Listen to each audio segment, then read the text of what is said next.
হঠাৎ করে যখন রান্নাবান্নার সিদ্ধান্ত হয়, ঘরে যদি তেমন কোনো কিছু না থাকে, তারপরেও দেখা যায় যে যা আছে তাই দিয়েই একটা কিছু কইরে দিতে চেষ্টা করি। আসসালামু আলাইকুম, সবাই কেমন আছেন? চলে আসলাম আপনাদের সাথে আরেকটি ব্লগ নিয়ে। তো চিকেনটা আমি ভাজি করতেছি। কারণ আজকে হঠাৎ করেই সিদ্ধান্ত হইছে যে এরা পোলাও আর কুরমা খাবে। তো এখন কি করার? কইরে তো দিতেই হবে। ঘরে তেমন কোনো কিছুই নাই। যা ছিল তাই দিয়েই যতটুক পারছি অতটুকুই করে দিতেছি। তো এখন মুরগিটা আমি ভাজি করে নিতেছি। আর মুরগিটা ভাজি করে নিলে কুরমাটাও অনেক সুন্দর হয়। এর জন্য একটু ভাজি করে নিলাম। যেহেতু ফার্মের মুরগি একটু ভাজি করে নিলে খাইতেও ভালো লাগে। আর এদিক দিয়ে পোলাও চালটা মানে হাতের প্যাকেটের চাল ছিল না। তো এগুলাই ভাজি করে নিতেছি। এটা দিয়েই পোলাও করে নিলাম।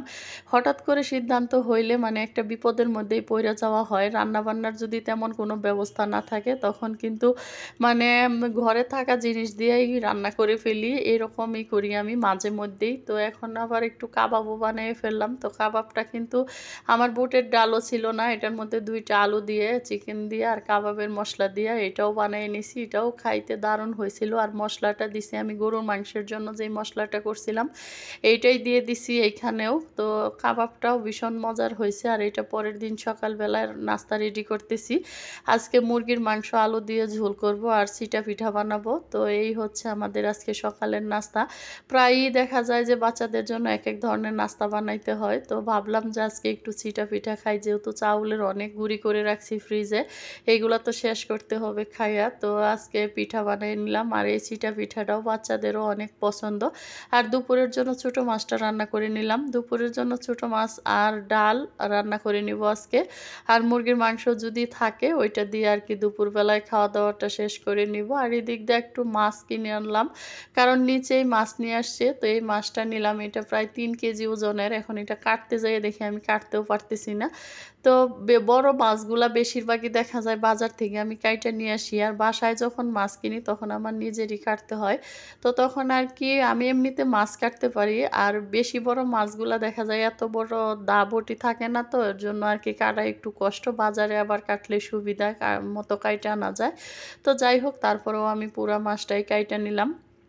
কাইটা একটা এইটা এই মাছগুলা ধুইয়া তারপরে ফ্রিজে রাইখা নিলাম। আর বাকি মাছগুলা আমি ভাজি করার জন্য ৪ পিস নিলাম। আর বাকিগুলাও সুন্দর করে প্যাকেটিং করে রাখলাম। তো সবগুলা মাছ আমি রাইখা এখন ভাজি করতেছি।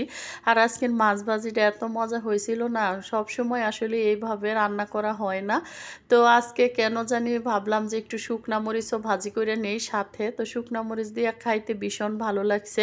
আর এগুলা হচ্ছে তালের বড়া, গত বছরের তালের রস আম্মা দিছিল। তো ফ্রিজে সবসময়ই আমার তালের রস থাকে। তো এই তালের রসগুলা শেষে ভাবলাম যে শেষ যখন তাহলে কিছু মানে বড়া বানাইয়া ফেলি, তাইলে শেষ হয়ে যাবে আর থাকবে না। তো যাই হোক বড়াগুলাও অনেক মজা হয়েছে। অনেকদিন পরে খাইলাম। একদমই মানে টাটকা তালের রসের মতোই। তো এই ভিডিওগুলা কিন্তু আমার একদিনের না, কয়েকদিনের এডিট করা ভিডিওগুলাই দিয়ে দিলাম। এটা মনে হয় তারও পরের দিন রান্নাবান্না করতেছি।